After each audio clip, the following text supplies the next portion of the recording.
نہیں. اب غسل کا طریقہ کیا ہوگا؟ آپ حمام میں داخل ہوئے، چاہے پانی بکیٹ میں ہو، چاہے رننگ واٹر ہو، آپ کے شاور سے آتا ہو یا کوئی اور ذریعے سے آتا ہے. مختلف چیزیں آج کل ہوتی ہیں. شاور کے علاوہ بھی دیواروں میں سے پانی نکلتے ہیں آج کل، نیچے سے اوپر تک سسٹم ہوتا ہے اور پورے آنگ پہ پانی اڑتا ہے. آدمی کانچ کے ہوتے ہیں جنرلی، اندر چلا جاتا ہے اور اس میں سے پورے پانی نکلتے. بہرحال مختلف چیزیں اللہ نے دے رکھی ہے لوگوں کو، تو لوگ استعمال کرتے ہیں. بہرحال جو بھی ہو، آپ 3 بار وہ کریں گے.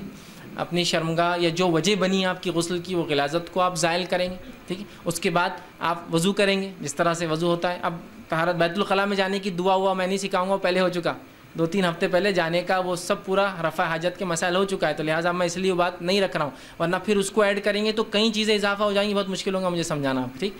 تو پھر آپ اندر چلے گئے، آپ نے جو وضو کیا جیسا وضو ہوتا ہے، ٹھیک ہے، چاہے تو پیر ساتھ دھو لے یا بعد میں آخر میں، تاکہ چھینٹے اڑنے کا ڈر ہے تو آخر میں دھو لے. ٹھیک ہے. اس کے بعد جب وضو کا ہو گیا معاملہ تو اس کے بعد آپ سر کو دھو لیں اچھے سے، تاکہ غسل جنابت ہے تو جڑوں تک پانی چل جائے. اس کے بعد سیدھے طرف بھگا لیں، مطلب شاور ہے تو آپ ادھر سے شروع کریں پھر ادھر آ جائے.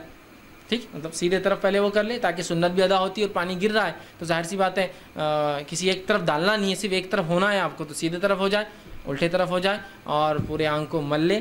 اور ان مقامات کو خاص طور سے جہاں ہو سکتا ہے پانی نہ جائے، بغل ہو سکتے ہیں، ناف ہو سکتی ہے، اسی طرح شرمگاہ کا پچھلا حصہ ہو سکتا ہے، گھٹنے کا پچھلا حصہ ہو سکتا ہے بیٹھ کر نہا رہے ہیں، یا مختلف پوزیشنز کے اعتبار سے مختلف اعضاء ہو سکتے ہیں سوکھی رہ جائے، ان کا آپ ضرور خیال رکھیں اور ان کو دھو لیں.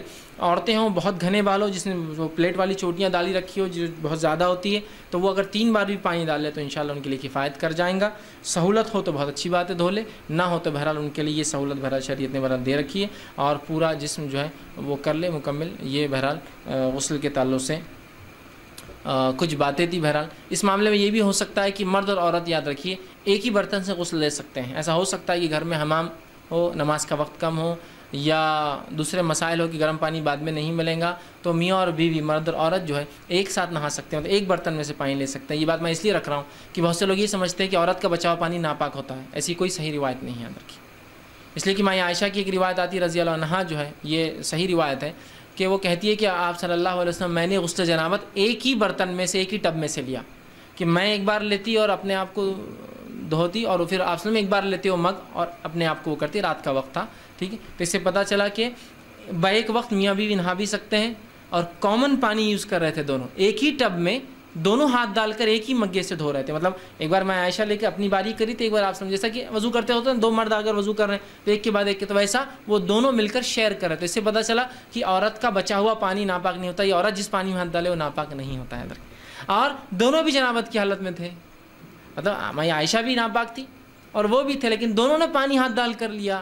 تو اس سے بات سمجھ میں آ رہی ہے کہ وہ بات درست نہیں ہے کہ عورت کا بچا ہوا پانی ناپاک نجس ہوتا ہے. بہت سے لوگ سوال کرتے ہیں کیا گھر میں عورتوں نے جو پانی استعمال کیا ہم کر سکتے ہیں؟ بالکل آپ کر سکتے ہیں، اس لیے کہ ویسے پانی کی قلت ہے، آپ بالکل یوز کر سکتے ہیں، کوئی مسئلہ نہیں. اس لیے کہ اس کے تعلق سے کوئی ممانعت کی کوئی روایت نہیں ہے، بلکہ یہاں تو صحیح روایت ہے کہ دونوں نے ایک ہی ٹب میں سے پانی لیا. وہ ہاتھ ڈالتی ایک بار اور وہ کہتی میں لیتی، پھر آپ ہاتھ ڈالتے اور آپ لیتے.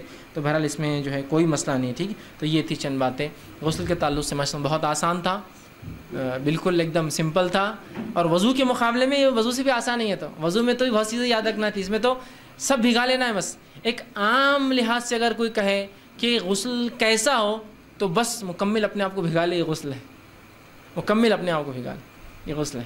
ٹھیک. یہ میں اس لیے کہہ رہا ہوں کہ بہت سے لوگ شکوک میں ہوتے ہیں اپنی عبادتوں کے تعلق سے، سوالات ان کے ذہن میں عجیب و غریب ہوتے، تو ان کے لیے میں کہہ رہا ہوں بس اپنے آپ کو مکمل بھگا لے، یہ آپ کے لیے انشاءاللہ عزیز کافی ہو جاتا ہے. رہا پھر وضو کا، تو وضو کے ساتھ بھگا لیا تو وضو بھی ہو گیا، نہیں بھگایا تو بعد میں آپ کا الگ سے وضو کرنا ہوگا. یہی معاملہ میت کو غسل دینے کا بھی ہوگا، سمپل یاد رکھیے انشاءاللہ.